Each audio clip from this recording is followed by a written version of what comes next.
अनन्तविभवायैव परेशां पररूपिणे शिवपुत्राय देवाय गुहाग्रजाय ते नमः। गणपतये नमः। सुप्रभातम्। काव्यप्रकाशे द्वितीयोल्लासे लक्षणायाः विषयः प्रचलति। भवन्तः इदानीं पर्यन्तं ज्ञातवन्तः लक्षणायाः भेदाः के भवन्ति। आदौ शुद्धा लक्षणायाः द्वौ भेदौ ज्ञातौ, उपादानलक्षणा लक्षणलक्षणा च। ततः भवन्तः ज्ञातवन्तः शुद्धा लक्षणा कदा भवति, गौणीलक्षणा च कदा भवति। तदनन्तरं भवद्भिर्ज्ञातं सारोपालक्षणा का भवति, साध्यवसाना का भवति। लक्षणाशब्दशक्तिं विस्तरेण आचार्यः मम्मटः प्रतिपादयति। अतः इदानीं तत्र अग्रे इतोपि तस्मिन् यः विषयः वर्तते तत् सूचयति। तर्हि पश्यामः किं तेन कथ्यते। सः कथयति षोडशे सूत्रे भेदाविमौ च सादृश्यात् सम्बन्धान्तरतस्तथा गौणौ शुद्धौ च विज्ञेयौ। इमौ आरोपाध्यवसानरूपौ सादृश्यहेतु भेदौ गौर्वाहिक इत्यत्र गौरयम् इत्यत्र च। तर्हि अत्र वस्तुतः भवद्भिः एतावत् तु ज्ञातमासीत्। अत्र त्रीणि मतानि अपि वर्तन्ते, तान्यपि पश्यन्तु। अत्र कथ्यते गौर्वाहिक इत्यत्र कथं लक्षणा भवति, अस्मिन् विषये अत्र मतत्रयमपि वयं पश्यामः काव्यप्रकाशे, येषाम् उल्लेखः मम्मटेन कृतः। अहं चिन्तयामि अस्य स्मरणं स्यात् चेदपि पुनरपि एकवारं बोधयामि। किमत्र उक्तं, भवन्तः एतत्तु जानन्ति गौणीलक्षणा कदा भवति, शुद्धालक्षणा कदा भवति, किन्तु तस्य अत्र लक्षणं सूचितं। तत्र भेदः कथं भवति, भवन्तः स्मरन्ति यत्र सादृश्यसम्बन्धः भवति तत्र गौणीलक्षणा, यत्र अन्यः सम्बन्धः भवति तत्र शुद्धालक्षणा। अत्र षोडशे सूत्रे सारोपासाध्यवसानयोः लक्षणयोरेव गौणशुद्धभेदाभ्यां प्रत्येकं द्वैविध्यं सूचयन् गौणीशुद्धयोः लक्षणं कथयति आचार्यः। तर्हि एतत् लक्षणं परिभाषा वा, एतत् स्मरणीयं यदुक्तं भेदाविमौ च सादृश्यात् सम्बन्धान्तरतस्तथा गौणौ शुद्धौ च विज्ञेयौ। सारोपसाध्यवसानरूपौ भेदौ विशेषौ सादृश्यात् गौणौ भवतः, अथ च सादृश्येतरसम्बन्धात् शुद्धौ भवतः इति। सारोपसाध्यवसानरूपौ एव गौणौ अपि भवतः शुद्धौ अपि भवतः, किन्तु यदा सादृश्यसम्बन्धः भवति तदा गौणभेदौ भवतः, यदा सादृश्येतरसम्बन्धः भवति तदा शुद्धौ भवतः इति। अर्थात् तदा शुद्धा सारोपा शुद्धा साध्यवसाना भवति इति। अत्र एकः इतोपि विषयः, मुख्यार्थबाधादित्रयहेतुसत्वात् गौण्याः लक्षणायामेव अन्तर्भावः भवति इति ज्ञातव्यः। अर्थात् गौणीवृत्ति पृथक् वृत्तिः न वर्तते, तत्रैव लक्षणायामेव तस्याः अपि अन्तर्भावः भवति। तेनैव अनन्तरं लक्षणा षड्विधा भवति। तस्मिन् विषये अग्रे इतोपि अस्माभिः वार्ता करिष्यते। तर्हि अग्रे इदानीं पश्यन्तु किं कथितं। इमौ आरोपाध्यवसानरूपौ सादृश्यहेतुभेदौ गौर्वाहिक इत्यत्र गौरयम् इत्यत्र च। अर्थात् सारोपसाध्यवसानौ गौणीभेदौ इदानीम् इतोपि विशेषेण विवेचयति। कथयति इमौ आरोप अध्यवसानरूपौ सादृश्याख्यसम्बन्धहेतुकौ। अत्र गौणीसारोपालक्षणाम् उदाहरति गौर्वाहिक इति। गौणीसारोपायाः उदाहरणं, गौणसाध्यवसानायाः उदाहरणं यच्छति गौरयम् इति। अयमिति पुरोवर्ति वाहिक आदि। एतावत् वस्तुतः भवद्भिः पूर्वं ज्ञातमासीत्। इदानीम् अस्माभिः ज्ञातव्यः अत्र आचार्येण किं कथ्यते, त्रिषु mateषु मतभेदेन वस्तुतः लक्ष्यविकल्पान् सूचयति मम्मटः। प्रश्नः अस्ति किं लक्ष्यते, अर्थात् गौर्वाहीक इत्यादौ विप्रतिपत्तिं प्रदर्शयति। अत्र त्रीणि मतानि वर्तन्ते।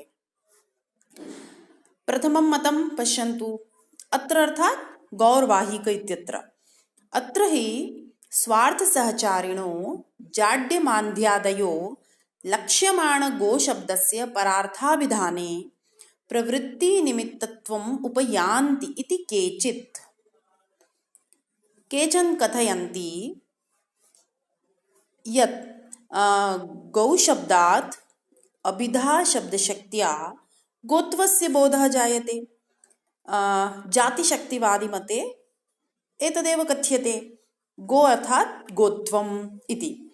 तस्य बाधे लक्षणया स्वार्थसहचारिताः गुणाः अर्थात् गोगताः जाड्यमान्द्यादयः लक्ष्यते। पुनः अभिधाशब्दशक्त्या वाहिकस्य बोधो जायते इति अस्य मतस्य सारांशः। अवगच्छन्तु, गौर्वाहिक इत्यत्र अत्र अर्थात् गौर्वाहिक इत्यस्मिन् उदाहरणे इदानीम् एतत् सर्वमपि कथ्यमानः वर्तते। स्वार्थसहचारिणः अर्थात् जातिशक्तिवादिमते जातिरेव स्वार्थः, अतः गोपदस्य स्वार्थः गोत्वम् इति।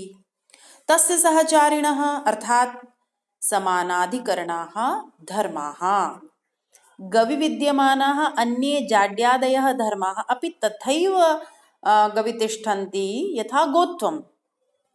यथा गवि गोत्वं भवति तथैव जाड्यादयः धर्माः अपि तत्र संतिष्ठन्ते।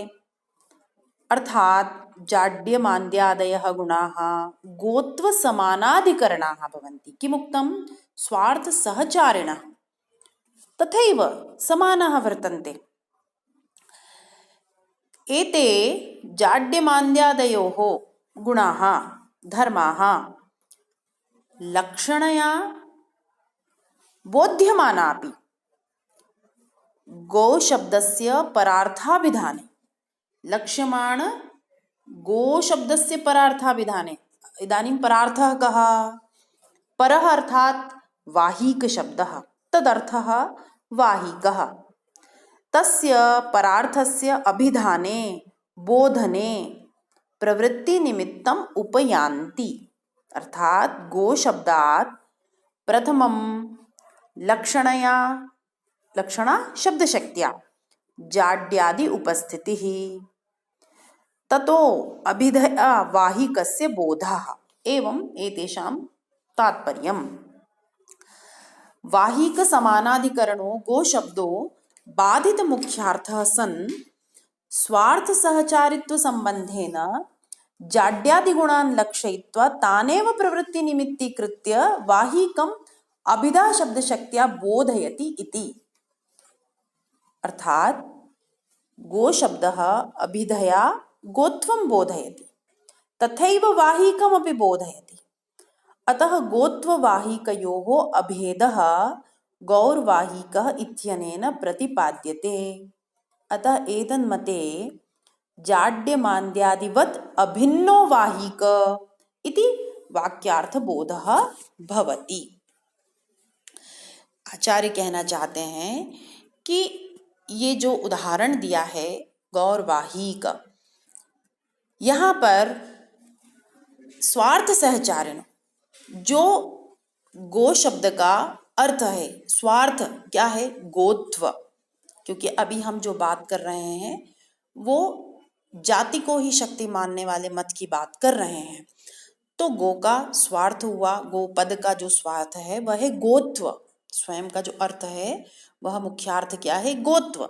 उसके जो सहचारी है अर्थात जाड्य मान्द्य आदि, जाड्य अर्थात जड़ता मूर्खता, मान्द्य अर्थात मंदता आलस्य, तो ये जो गुण हैं ये लक्षणा द्वारा बोधित होते हैं और ये गुण लक्षणा के द्वारा बोधित होते हुए गो शब्द के द्वारा परार्थ को, परार्थ अर्थात जो दूसरा अर्थ है अर्थात वाहिक, उसे बोधित करने में, और उसे बोधित ये किससे करते हैं? अभिधा शब्द शक्ति से।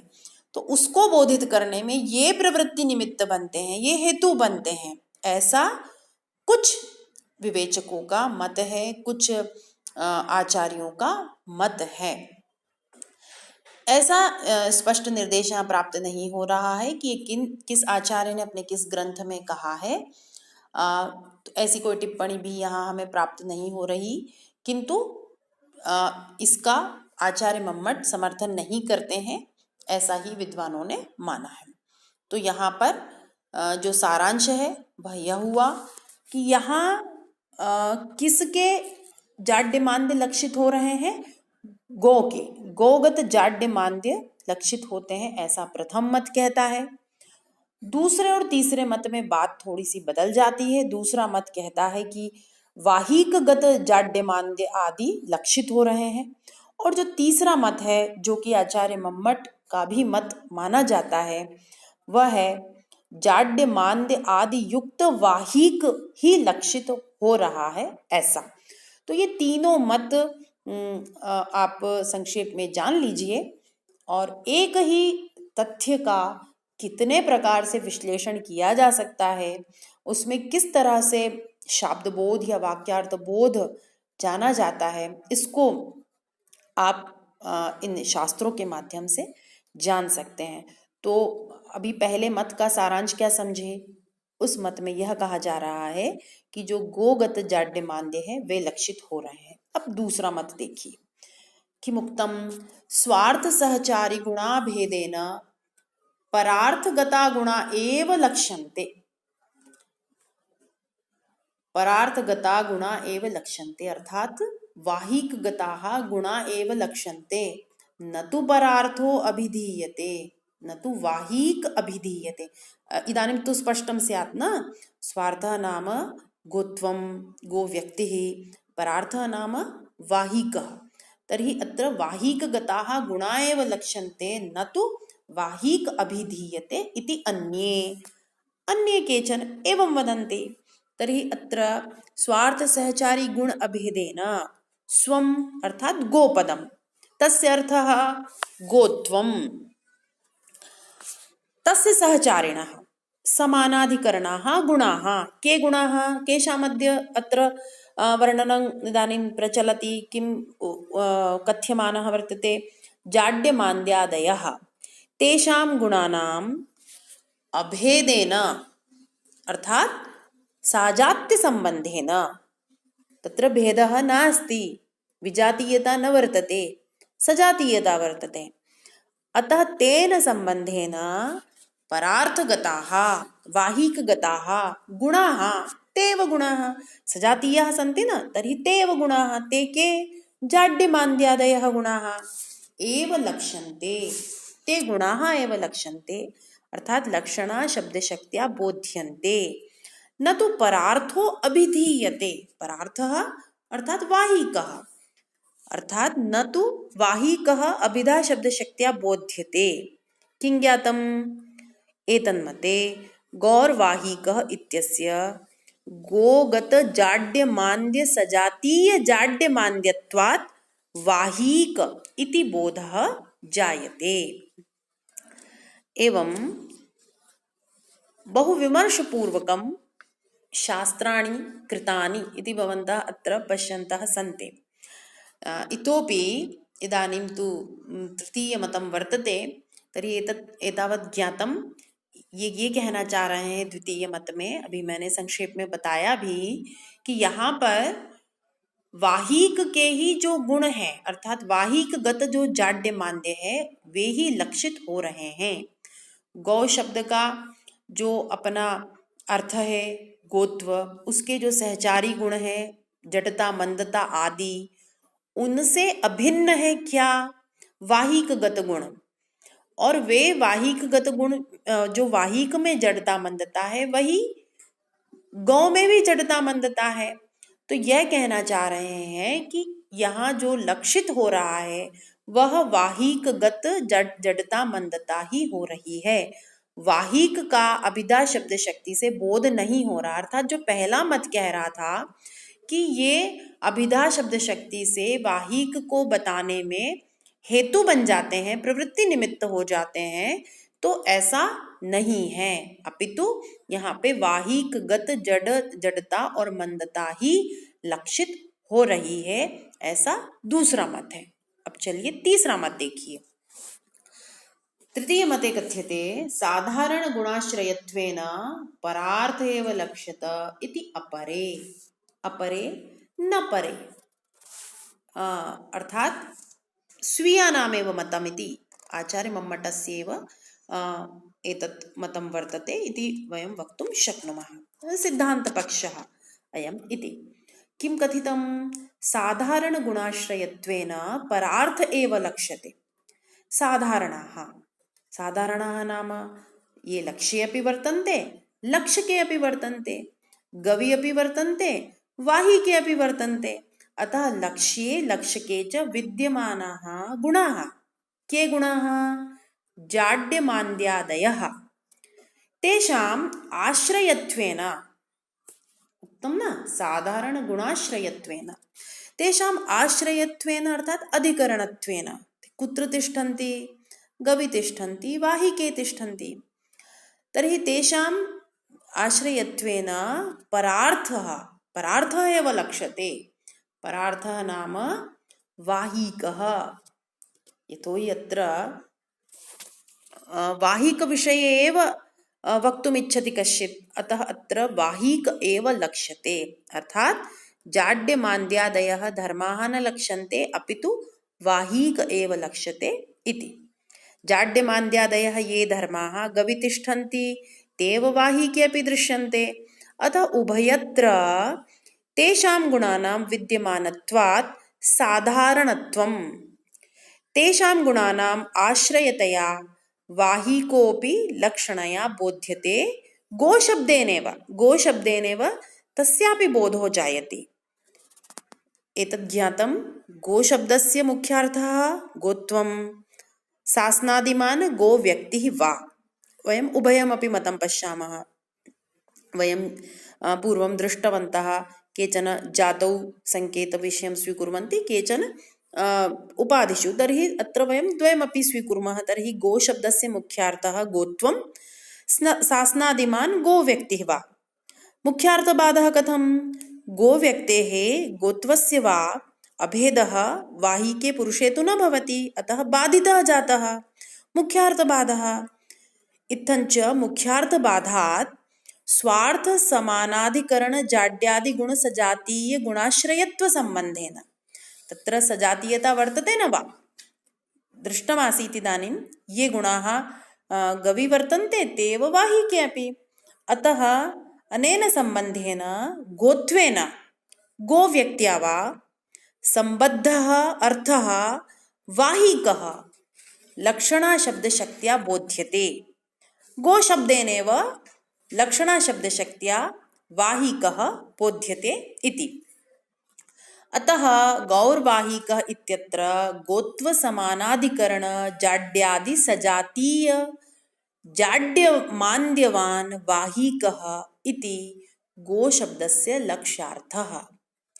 एतस्य लक्ष्यार्थस्य वाहिकपदशक्यार्थेन सह अभेदान्वयं कुर्मश्चेत् अत्र दोषः न वर्तते। इस तरह से आचार्य मम्मट ने यह सिद्ध किया कि गौ और वाहिक इन दोनों में समान गुणों के आश्रय रूप होने से लक्षणा शब्द शक्ति से वाहिक रूप अर्थ ही उपस्थित हो रहा है। तो यह ही उचित सिद्धांत है और इसी को मान्य किया जाना चाहिए। मुकुल भट्टेनपि अस्मिन् विषये सम्मति प्रदर्शिता वर्तते, अन्यैः मीमांसकैरपि एतदेव उक्तम् अस्ति। अतः एतावत् अस्माभिः दृष्टं यद् अत्र गौर्वाहिकः अथवा गौरयम् इत्यादिषु कथं लक्षणा भवति, तत्र किं लक्ष्यते इति अस्माभिः विभिन्नेषु त्रिषु mateषु दृष्टम्। इतोपि अग्रे अस्मिन् प्रसङ्गे आचार्येण विषयः उपस्थापितः, तद्वयं श्वः पठामः। अद्य नो चेत् अधिकः भवति, तर्हि अद्य अत्रैव समापयामः। धन्यवादः।